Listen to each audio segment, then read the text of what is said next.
इलाहाबाद उपचुनाव के अंतिम दिन सभी राजनीतिक पार्टियों ने जोर शोर से चुनाव प्रचार किया और जमकर पसीना बहाया। इसी के तहत कांग्रेस प्रदेश अध्यक्ष कुमारी सैलजा ने कांग्रेस उम्मीदवार पवन बेनीवाल के लिए गांव-गांव जाकर वोट की अपील करते हुए उनकी जीत का दावा किया। सैलजा ने अशोक तंवर के इनेलो को समर्थन देने के सवाल पर कहा कि इससे कोई फर्क नहीं पड़ने वाला। प्रदेश की बीजेपी सरकार पर इस इलाके का विकास नहीं करवाने पर भी जमकर निशाना साधा।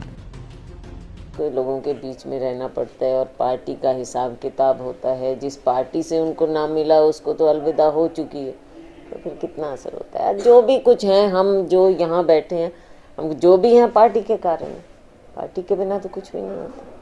देखो, उनके पास कुछ और कहने को है नहीं। अपनी नाकामियाँ छिपाने के लिए कांग्रेस के ऊपर इस तरह की उंगलियाँ उठा रहे हैं। वो अपना बताएं उन्होंने क्या किया है। कांग्रेस पार्टी सभी लोगों ने मिलजुल कर ये चुनाव लड़ा है और इसका नतीजा पॉजिटिव होगा। कांग्रेस ये चुनाव जीतेगी। बहुत अच्छी बात उन्होंने कही है ये, क्योंकि इतने साल तो जो कहा जाता है और लोग आम कहते हैं कि भी आप क्लेम करते हो कि ये गढ़ तो आपका रहा है, बहुत सत्ता आप लोगों ने देखी, तो क्यों नहीं लोगों के लिए भी सत्ता थोड़ी ट्रांसफ़र की और यहाँ पर कुछ विकास के कार्य करवा दिए। कांग्रेस के 10 साल के शासनकाल में मैं दावे के साथ कह सकती हूँ कि ऊपर से नीचे तक यूपीए की सरकार थी, यहाँ हरियाणा में कांग्रेस की सरकार थी। हर एक गांव में हमने पैसा भेजा था, विकास के कार्य हुए थे। जो कार्य हुए उसी समय हुए, उसके ना बाद किया इन्होंने, ना इन्होंने अपने शासनकाल में किया और ना आज के दिन पिछले 7 साल में बीजेपी के शासनकाल में हुआ।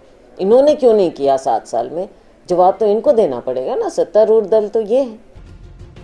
कांग्रेस प्रदेश अध्यक्ष कुमारी सैलजा ने दुष्यंत चौटाला की तरफ से कांग्रेस के शासनकाल में इलाहाबाद का विकास नहीं करवाने के सवाल पर कहा कि ये गढ़ तो उनका रहा है और आज वो सरकार में है, वो यहाँ पर क्यों विकास नहीं करवाते।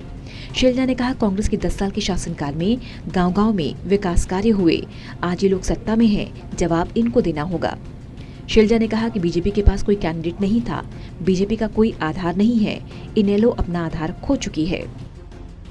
तो कुछ ऐसे गोविंद कांडा का केवल नाम सा ये फैलाने की कोशिश कर रहे हैं। मूल बात ये देखो कि इनके पास कोई कैंडिडेट ही नहीं था। भारतीय जनता पार्टी वैसे ही बैकफुट पे है, तो एक ऐसे दिखा के ले आए हैं, लेकिन मुझे लगता ही नहीं है कि बीजेपी कहीं स्टैंड करती है यहाँ। अगर सामने जैसे ये लोकदल है, लोकदल यहाँ एमएलए थे, लेकिन एक अकेले एमएलए अपनी पार्टी के, तो उनका भी सारा कुछ ग्राउंड खत्म हो चुका है। बीजेपी कहीं है ही नहीं। कांग्रेस पार्टी ये चुनाव जीत की ओर जा रही है। देखो, किसानों का मुद्दा अलग है और जहाँ तक कि किसान आंदोलन की बात है और इन मुद्दों की बात है, कांग्रेस पार्टी ने किसानों का समर्थन किया है। आंदोलन उनका अपना है।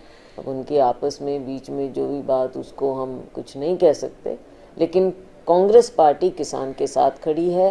पर हम किसानों के ऊपर राजनीति इसलिए नहीं, क्योंकि बहरहाल कुमारी सैलजा के दावों पर जनता कितना विश्वास करती है और कांग्रेस प्रत्याशी को अपना कितना समर्थन देती है, ये देखना होगा। टोटल न्यूज़ के लिए सिरसा से सतनाम सिंह की रिपोर्ट।